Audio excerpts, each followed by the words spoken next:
और जोरदार दुकान जमी हुई है। अब दुकान जम तो गई, माल भी खूब खप गया, माल भी खूब बिका। तुम जो कमा कर लाए, बेटे ने लिया, बहुओं ने लिया, पत्नी ने लिया, रिश्तेदारों ने लिया, नातेदारों ने लिया, कुटुंबियों ने लिया, सबने लिया। आखिरी में फिर क्या हुआ कि बाजार वापस बंद हुआ और कंधे पर लेकर चल।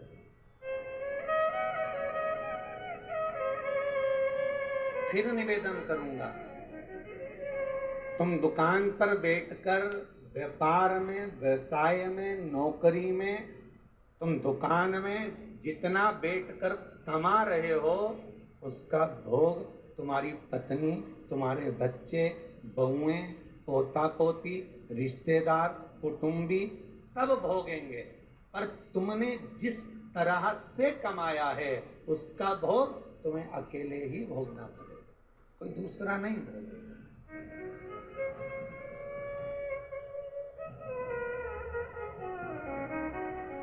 जीवन में कुछ कर्म ऐसा करते हुए चलो। पत्नी कहे जब तुम दो अगरबत्ती लगाओ, पत्नी कहे जब तुम मंदिर जाओ, उससे अच्छा पहला फर्ज तुम्हारा होना चाहिए, क्योंकि कमाई तुम कर रहे हो। दुकान पर बैठकर झूठ, छल, बेईमानी, प्रपंच, कपट सब काम तुम कर रहे हो।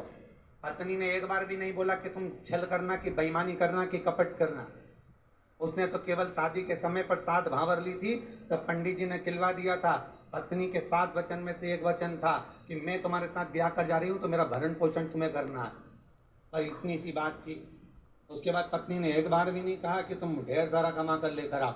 बच्चे कभी नहीं कहते कि पिताजी आप हमारे लिए झूठ बोलो, कपट करो, छल करो, बेईमानी करो। बच्चे कभी नहीं कहेंगे, ना पत्नी कहेगी। जब ऊपर जाओगे, यम की कैद चढ़ोगे, तो यमराज तुम्हें जब नरक में पटकेगा तब कहोगे मैंने झूठ पत्नी के लिए बोला था, मैंने बच्चों को पढ़ाने के लिए, आगे बढ़ाने के लिए झूठ बोला था, मेरे अकेले को नरक क्यों पटक रहे हो? पत्नी और बच्चों को भी तो पटको। तो यमराज भी कहेगा झूठ तूने बोला, कपट तूने करा, बेईमानी तूने करी, प्रबंध तूने करा, तो भोग भी तो भोग, दूसरा काय को भोगेगा। इसलिए माता तुम्हें चिंता करने की जरूरत है, तुम तो जोरदार जूड़ा मूड़ा बांध के अच्छे से रहो। पर मुख से तुम्हारा नाम है धर्म पत्नी। एक होती है पत्नी जो पति को पतन के रास्ते पर ले जाती है, सिनेमा घर ले जाती है, मायके ले जाती है, शॉपिंग मॉल ले जाती है, वो पत्नी कहलाती है। एक होती है धर्म पत्नी जो पति को धर्म के पथ पर लेकर जाती है। एक होती है धर्म पत्नी जो पति से कहती है, कथा आ रही है शिव महापुराण की, थोड़ी देर सुन लेना। अरे तो मैं दुकान पे नहीं बैठूं, दुकान पे टीवी लगवा लो, दुकान पर मोबाइल रख के सुनो। अरे नेट का खर्चा कौन सीवर वाला महाराज देगा? 150-200 रुपए का नेट चले तो कौन कौन महाराज देगा क्या? तो पत्नी उस समय पर एक शब्द जरूर बोल दे कि कमा किसके लिए रहे हो, पहले ये तो बता। घर में रोटी का डब्बा लगा लगाया रह जाता है, पत्नी फोन कर करके रह जाती है, आ जाओ भोजन तैयार है, आ जाओ।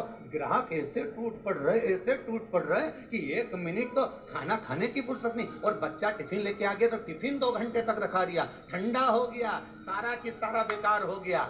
और तुम वो ठंडा भोजन गाय की सांदी जैसा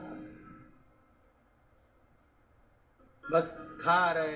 ऊपर से दुकानदार, फिर ग्राहक बोल रहे सेठ जी मुंह में रोटी।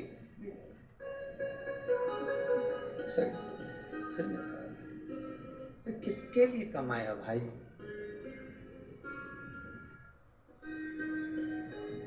ना राम नाम लीनो तूने भरी जवानी में, तू डूब के मर जा रे चुल्लू भर पानी।